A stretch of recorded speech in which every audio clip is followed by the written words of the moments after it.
자, 이 사건, 이 일이 굉장히 중요한 건데도 불구하고 언론은 크게 안 다룹니다.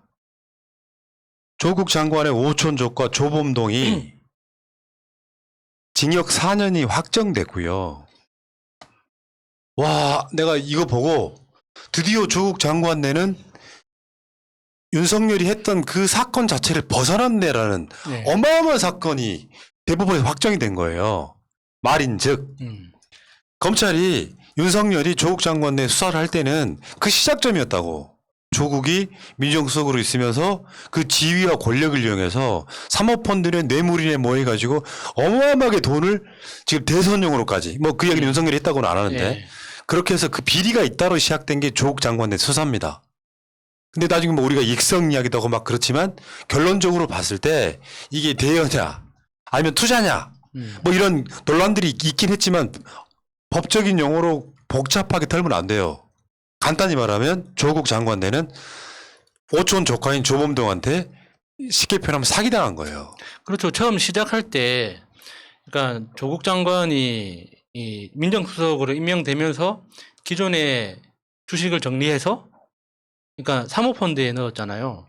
그러니까 그 사모펀드에 넣었다는 그 정황 자체를 불법의 요소가 있다고 치고 수사를 개시하고 난 다음에 이게 사모펀드는 무조건 불법이 나올 수밖에 없다라는 이런 검찰 고유의 그 경험을 가지고 수사를 개시를 했고, 수사하는 과정에서 조국 장관 그 당사자의 혐의가 안 나오니까 사촌 동생까지 끌어들여 가지고 사촌 동생을 파기 시작했고, 사촌 동생 그 범죄를 파다 보니까 결국에는 조국 장관한테 연결되는 범죄 지점이 안 나오니까 가족을 털기 시작했고, 그래서 그 정경심 교수를 파기 시작했고, 아들을 파기 시작해서 지금까지 오게 되는 거 아닙니까?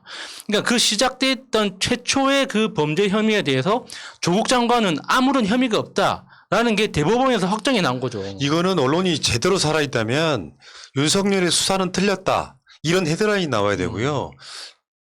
예를 들면 이런 거잖아. 뭐 석동현이 같다든지 이동현이 같은 애들이 수백만 원짜리 골프채를 받아도 대변인 사퇴할 정도잖아요.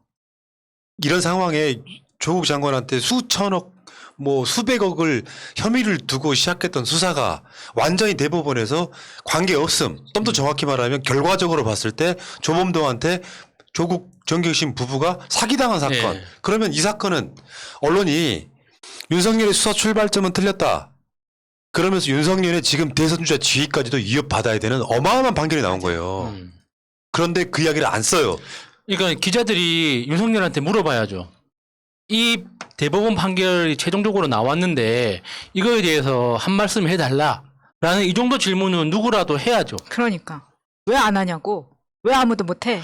그러니까 이거 짜고 치는 고스톱이라는 게 너무 느껴진다고 해야 되나? 왜냐하면 사실 검찰에서는 처음부터 이 무죄를 가능성을 두고 수사를 시작했을 거라고 생각하고, 어차피 무죄가 나든 안 나든 수사를 시작해서 끝날 때까지 언론전에서만 이기면 되니까 이미 사람들한테는 사모펀드에 대한 인식을 확 박아주는 게 목표였다고 치면 이거는 대성공한 거예요. 그러니까 이게 이 보도가 달리고 댓글에 악플이 어떻게 달렸냐면 그게 지금의 검찰이 노렸던 현실이에요. 맞아요.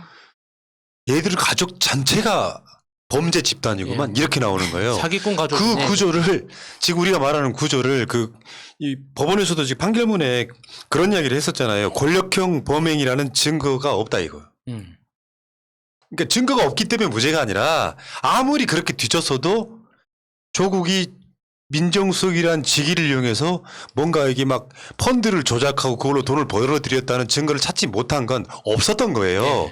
간단히 말해서 조국 장관이 민정수석으로 가면 내가 이익에 해당되는 그 행위를 못해.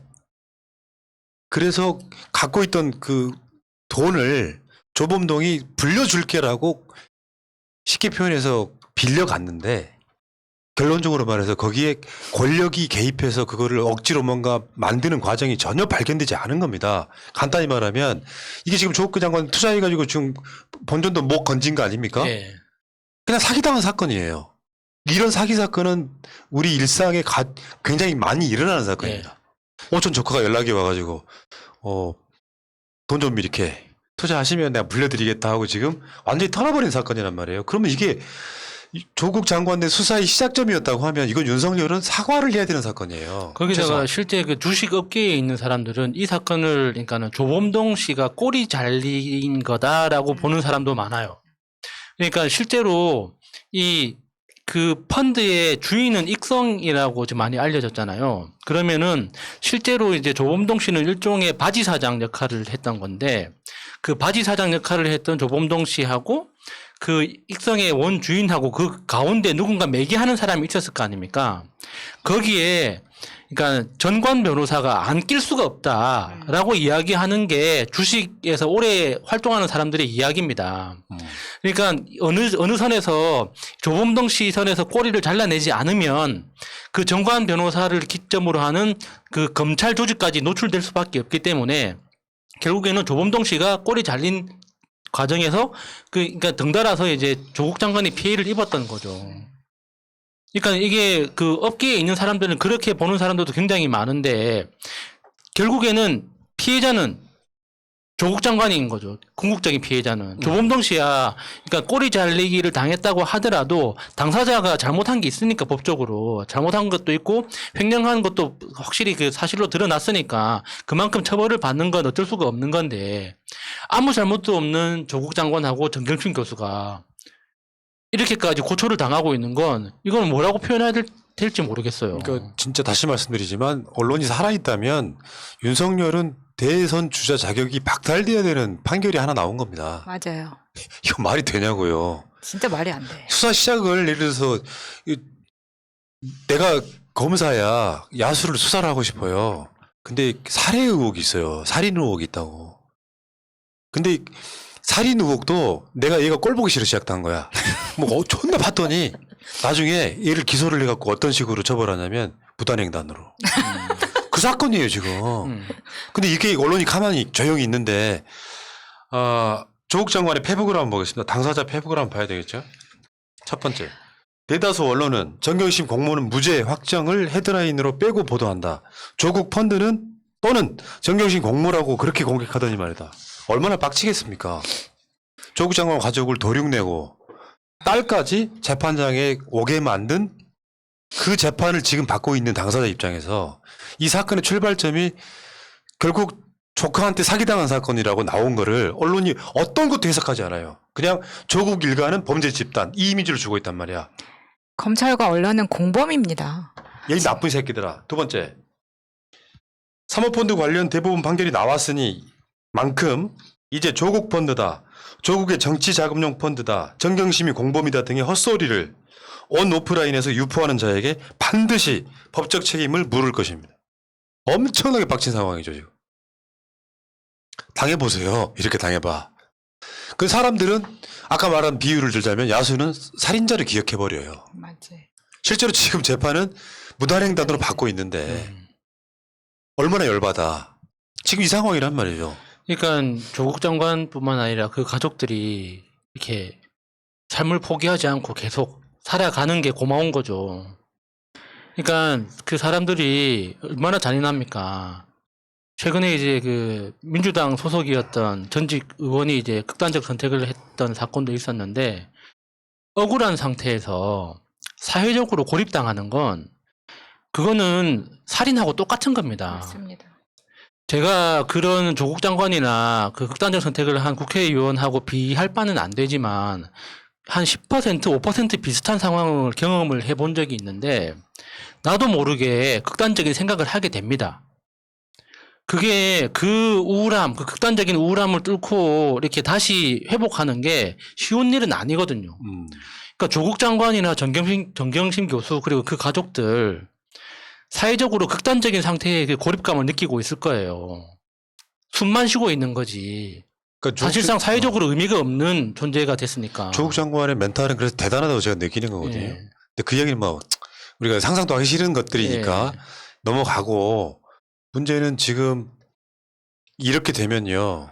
정경심 교수 재판에도 영향을 끼칠 뿐더러 결국에는 복잡하게 여러 제목을 한 열 몇 개씩 얹어놨지만 가장 핵심 한 90%짜리는 사실상 무죄가 된 거고요.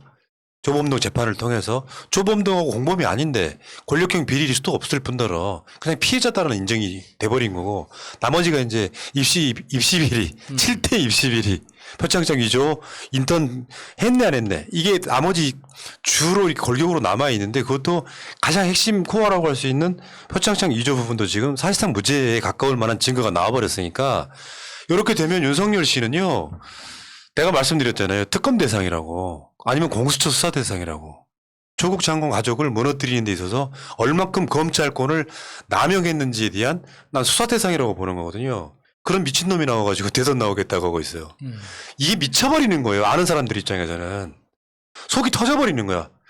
우리가 이 정도인데 조국 장관 내는 어떻게 했냐고요. 뭔 짓을 안 해가지고 감옥에 갇혀서 지금 8개월째 감옥에 갇혀있는 사람은 어떤 느낌이겠냐고요. 근데 뭣도 모르는 것들 들어와가지고 조국 편든다 포탈 가갖고 악플 쓰고 자빠져 있는 새끼들. 니들을 조국 방식으로 떨면 똑같아 이 새끼들아. 더 심한 놈들은 얼마나 많겠네. 그럼요. 자, 어쨌건 지금 그 조국 장관 관련해서는 이 부분이 그 감정 속으로 들어가면 진짜 견디기 힘들 거다 이런 생각을 계속 해봤고요. 어쨌건 윤석열은 지금 본인이 야심차게 했던 단 하나의 수사, 조국 수사의 90%는 깨졌습니다. 그러면서 익성 수사는 안 해 아직까지. 그러니까. 도둑놈 새끼들 진짜. 그런 윤석열이 그런 자예요. 근데 지금은 하도 그 당시 언론이 퍼부어놓은 그 싸지른 똥이 있어가지고 아직 여론이 역전되는 것 같진 않지만 언젠가 윤석열은 정말 천벌받을 거라고 생각해요. 예. 그런 놈이 그런 수사해가지고 대선 나오는 게 정상적으로 말이 됩니까? 언론 이 개새끼들아 너무하잖아. 이 사건의 시작점인데 최소한 정경심 교수한테 권력형 비리가 아니면 인정해줘야 될 거 아니야. 제목에도 안 걸어. 알겠습니다. 일단 조국 장관 내 사모펀드 관련한 거 무죄입니다.